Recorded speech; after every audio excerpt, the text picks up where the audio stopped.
back again, Jim. Yeah, this is Undrafted free agents today. Stephanie, Bill, Michael, Tom, how you guys doing? You're doing great. That's always good. Good to have you back. You as well. We like you. We like you a lot, Tim. Tom. I'm sorry. I'm still trying to learn all your names here. It's only my third year here. Okay. All right.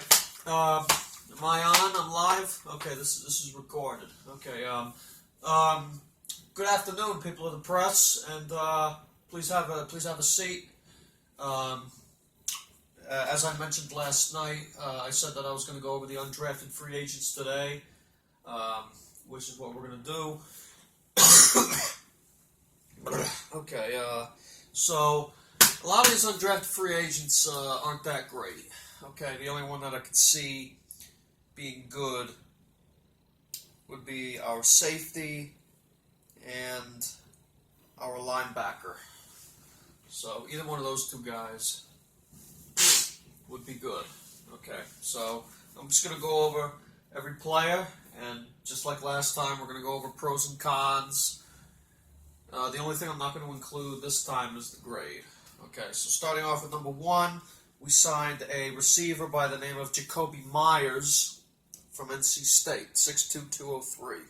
His NFL Combine grade is a 5, which means he has a 50-50 shot of making the team. Okay. A couple of things about Jacoby. Actually, I don't have anything. I don't have anything about Jacoby, actually. Damn it. All right. Well, based off of this, I can say that he has good size. 6'2", 203, not too bad. And but his grade of a 5, I mean, there's got to be something not so great about him. Anyway, all right, that's the first one. This next guy, I think, is one of the best signings out of our 11 people. And his name is Xavier Ubosian, which is an Igbo last name. He went to UAB. Okay, 6'3", 215. Okay. His grade, I think, was a 4.3, which is pathetic. Okay, let's be honest. A 4.3, that's pathetic. Okay. Practice squad. Okay. Practice squad. But I looked at his highlights, and I don't think he's a practice squad guy. I think he could be a backup. I'm not even kidding. I think he could. I legitimately think he could be a backup. NFL draft sleeper is what they called him. I think he could be a backup. I really do. He's got tremendous size, 6'3", 215. He's got size. He's tall. Okay. He's got long arms. Good extension for the catch. Okay, but the only thing you could say that's bad about him is, his size. He can't be that quick. And I found out that DK Metcalf is actually another Josh Gordon. So, the only difference is he's sober. Okay, he likes being sober. He's not Chief Keef. Okay, he doesn't hate being sober. He likes being sober. Okay. All right, the next guy is from Texas, Calvin Anderson, offensive tackle from Texas. He's 6'5", 292. He's a tackle. Okay. He has a grade of a 5, which means 50-50 chance to make the team. Some things about him is that he's smooth out of the stance. Okay, so he's at the tackle spot, and he'll quick release out of the stance. But he's light. He's only 292. He's not that big. Okay, but the only thing that makes him a tackle is his height. Okay, so that's Calvin. Next, and his body control isn't that great either. So if he's blocking, he's got smoothness out of the stance. If he gets pushed, he'll fly all over the place. Okay? Or if he missteps, he'll either trip or he'll lose balance or whatever. Okay. Next guy, number 3 or 4, is a safety named Malik Gant from Marshall. 6 feet 209, 5'4", He can be a backup or a special teams guy. I can see him being a backup for Patrick. Okay. or a backup for Obi, because remember we have Obi Melifanu from UConn, which is literally like 15 minutes away from where we are right now. Isn't that weird? Isn't that pretty cool that a player that is on our team went to a college that is literally right down the street from us? Isn't that pretty cool? Come on, show some emotion, you fucking nitwits. Come on. All right. So yeah, he went to Marshall. Okay. He loves to strike. He's a big hitter. I look at him as a run-stopping safety, a kid who can play in the box. Not very much a pass defender, but a good tackler and stopping the run. Okay. But the problem is, if he hits too much, he's going to fucking injure himself, which can lead to durability issues. So that's his thing that's his con. His pro is that he's a big hitter. Okay, he's a big hitter. He really, he hits you. Okay, but his problem is that he hits too often, which can eventually it'll injure himself. Kind of reminds me of my friend in high school. Loves hitting people, but if he hits too many people too often, he'll fucking hurt himself, which is called karma, okay? If he hits too many people, he's going to hurt himself, okay? Alright. Next, number 5, is Terez Hall out of Missouri, 6 feet, or 6'1", 230. I look at him as Elandon Roberts' replacement, okay, because as much as I pray and hope that we don't drop Elandon, but then again, we have Jawan, because then Jawan would take Elandon's spot, and then Terez would be Jawan's backup, okay, so that's how that works. That's called depth, okay, for those of you who are fucking ignorant and not even paying attention to what I'm saying. Excuse me, ma'am, when you have that typewriter in front of you, you're supposed to type what the hell I'm saying. Come on, type. Alright, so Terez Hall, he smacks blockers, meaning if he's in his position, he's right here, and he's ready, and he takes off. If he's doing a bluff blitz, or trying to guess a play, and it's a run up the middle, and there's a right guard in front of him, he will whack that guard. Pretend this is the guard. Okay, I'm just making shit up, alright? Pretend this is the guard. He will literally walk up to that guard, anticipating the run, and then wrap up the ball carrier like that. Okay? That's what Terez is. And I love that. I love that. Very much like Elandon, he does the same thing. Okay? Good energy. Hell of a kid. Elandon's still young. He's like 24, 23 maybe, but I love Elandon. He's doing fine in stopping the run. But I don't know why the fuck we have him in so many zone plays, because he sucks at zone. But as far as stopping the run, he's perfect. Okay? So, that's Terez. He smacks blockers, but he plays out of position way too much. Okay? You're supposed to be seeing Terez as a linebacker, but he'll be a fucking safety, or he'll play a corner, or he'll be a defensive lineman. Just stick with one. I know you're trying to be versatile, which is good, okay? But just stick with what you're good at, and then we'll determine where you're also good at from there, okay? Don't fucking flatter yourself, Terez. Seriously, don't fucking flatter yourself. Alright, next, number 6, Tyrese St. Louis from Miami. 6'5", 314. Plays with good base strength, okay? Big body, big frame, but he lacks quickness out of the stance. So he's pretty much the opposite of Calvin, okay? He'll be in here, and he'll get off like this. Okay, no, you gotta be quick. If you're here, you gotta be like that as a tackle. Okay, you gotta have good foot placement, good footwork, all that other kind of stuff. Okay. All right, number 7, Andrew Beck, Texas. He was either, one website said 6'3", 256, the other one said 6'4", 260. So I don't know. I don't know for sure. Let me just adjust this real quick. So I don't know which one he is for sure. Okay, I really don't. I couldn't find much on Andrew, except for one guy said his blocking is complete shit, okay, but his change in direction when running routes is actually pretty good.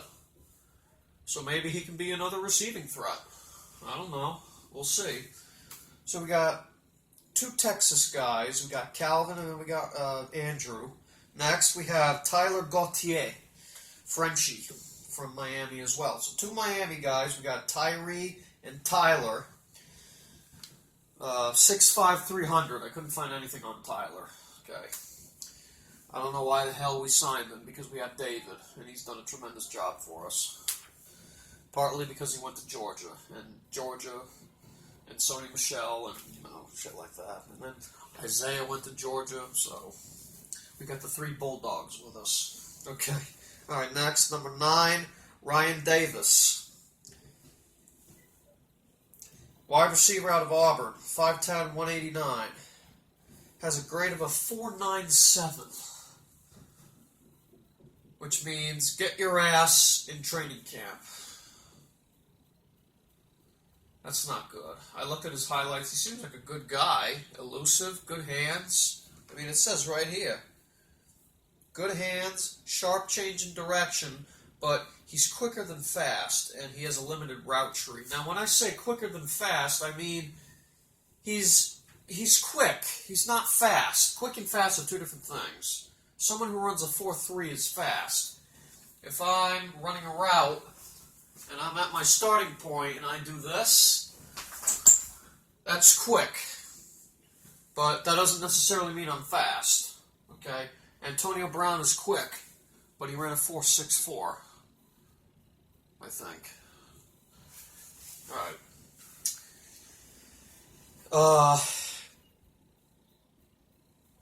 I don't know what he ran. I want to say it was like a 4.6, so I don't know for sure. I think Jacoby ran a 4.6 too. I don't know. I don't know for sure, so I'm probably wrong, but I don't know. I'm just going off of this. Alright, so that's Ryan. Alright, next, Nick Brossette from LSU, running back. Kind of reminds me of another signing that we made last year as a undrafted free agent. His name was LaShawn Daniels. Kind of the same exact thing.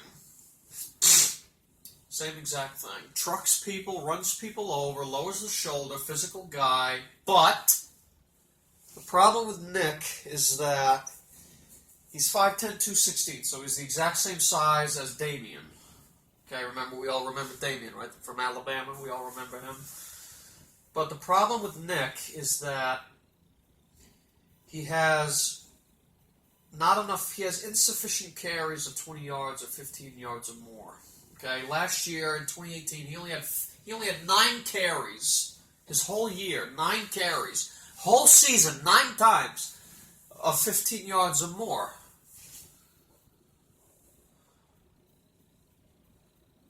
That's not great. That's only about 1.5 times every carry he's had 15 yards. Or trying to figure out how to... 9 rushes of 15 yards. So, not even twice. He probably had 10 here, 5 here, 6 there, 7, 8, 3, 5, 10, and then maybe one good one for about 14, 15. Okay? And he delivers a blow, he lowers the shoulder, okay? Physical running back. He breaks through arm tackles, so don't even try to arm tackle him, okay? And then he's slow. He ran a 4.72, which is like defensive lineman type stuff, okay? 4.72. That's pathetic. That's fucking shit. That's lower than fucking shit. I mean, that's fucking the white shit that forms on your mouth when you're sleeping. It's lower than that. I don't know how to put that in nicer terms, but that's just being honest. So, that's Nick. Alright. Alright, D'Angelo Ross. This is the newest signing. I don't know what our maximum amount of signings are, but that's our maximum. As far as I know, that's our latest. He just joined yesterday, or it might have been earlier today, but D'Angelo Ross from New Mexico. The New Mexico Lobos. Okay, Lobos means wolves in Spanish, for all you guys who don't know. I looked at his highlights, and I think he might be he might be better than Ken. I'm going to be honest with you. I mean, I think Ken and D'Angelo, I think, would be a great fight for the corner position. I really do. I mean, I don't know who the hell I'd take. I really don't. I think they're even. You know? D'Angelo, I tried to come up with pros and cons because they didn't display any on the website because I couldn't find his profile on NFL.com. So I just went off of what I saw. 5'9", 181, and based off of the highlights. He lives up to the hype, which means he brings energy, which is good. We all love that. He's like Dietrich, but as a corner, okay? Or a Landon, but as a corner, okay? Good energy. He gets hyped, okay? So that's D'Angelo. But the problem is, the only thing I can come up with is that he's short. He's only 5'9", so he's around my height. So, but he's 5'9", 181. Not too bad for the weight, but for the size, for the height, he's a little on the short side. Okay. You know, a really stupid joke I could make of that was, you know, D'Angelo was that close at making the team, but just like Bill Belichick always says, he came up a bit short. Because he's 5'9". Okay, whatever. Okay, you don't get it. Okay. Alright. Thank you very much, people of the press. I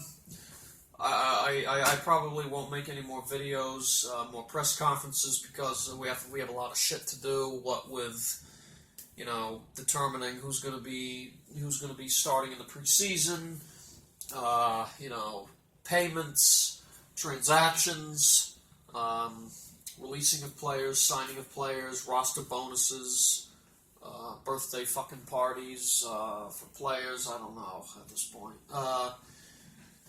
We have to look at contract negotiations. We have to look at payments, just like I said, you know, financial shit, chemistry shit, training camps, I think start, or OTAs, which are, whatever the hell the O stands for, training.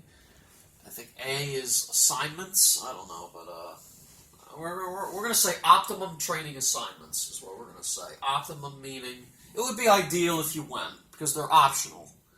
All the camps are fucking voluntary, okay? But I suggest that you go. You want to be a Patriot? Go. Okay? If you don't, I'll see you in July. Okay?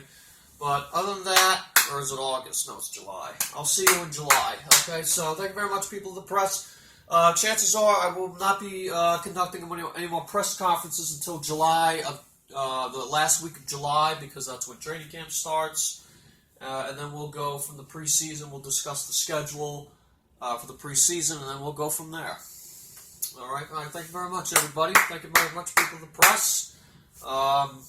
Good day, and I'll see you much later. Okay.